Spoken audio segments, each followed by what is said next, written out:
C'est une grande problématique. Si je me mets à épiloguer là-dessus, on va passer toute la nuit ici.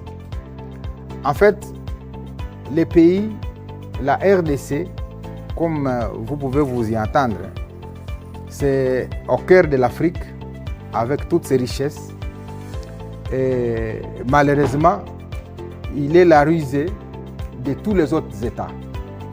Et lorsque nous prendrons conscience de cela, et la conscience est en train déjà de naître totalement, je pense que nous allons arriver à trouver des réponses précises à la question d'insécurité chez nous. Parce que la guerre telle qu'elle est menée, je l'ai dit dans un des médias ici, la guerre de Bunagana a commencé lorsque nous voulions commencer la route entre Bunagana, Rutshuru et Goma, route asphaltée.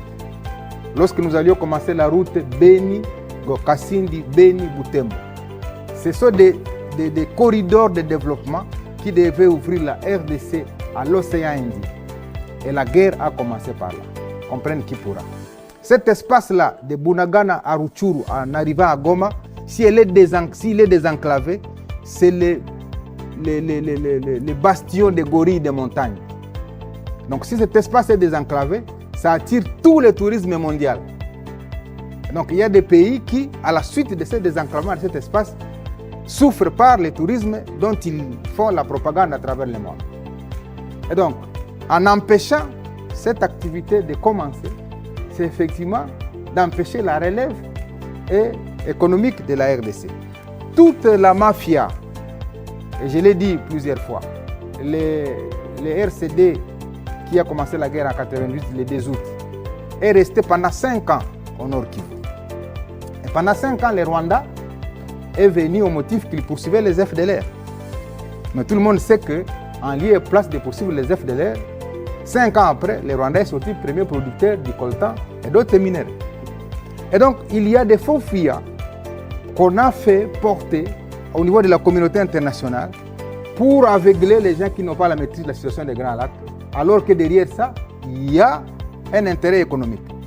Et donc, ce sont ces éléments-là que nous devons mettre à la place du monde désormais pour que les gens sachent que la guerre qui se passe à l'Est est une guerre économique. Vous avez vu, il y a quelque temps, des véhicules, y compris des véhicules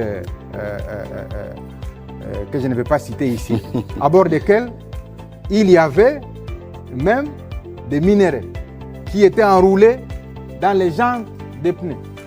Donc toute cette mafia-là a aidé à enrichir un certain nombre de gens. Et avec la guerre qui se passe à l'Est, il y a des usines qui ont été installées dans certains pays qui ont fermé par le fait qu'il y a des sérieux qui commencent à naître.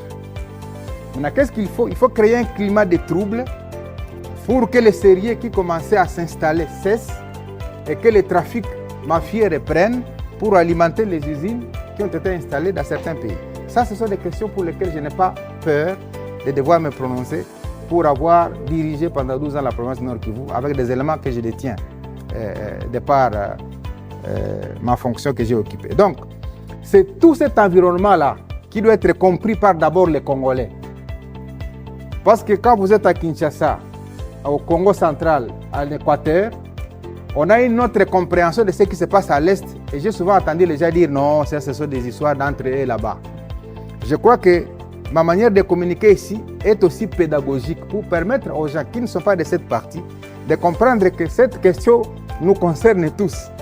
Elle n'est pas une question des gens de l'Est ou de Butembo ou de Lubero ou de Rutshuru. Elle nous concerne comme Congolais parce que le complot est tellement grand que si nous ne prenons pas conscience, effectivement, on ne peut pas s'empêcher de voir demain des choses en train d'éclater. Parce qu'il y a des discours qui se font au niveau international pour dire que la RDC est un grand ensemble qui ne sait pas se gérer. Et que donc, il faudrait que la RDC soit réduite dans des petits ensembles qui sont facilement gérables.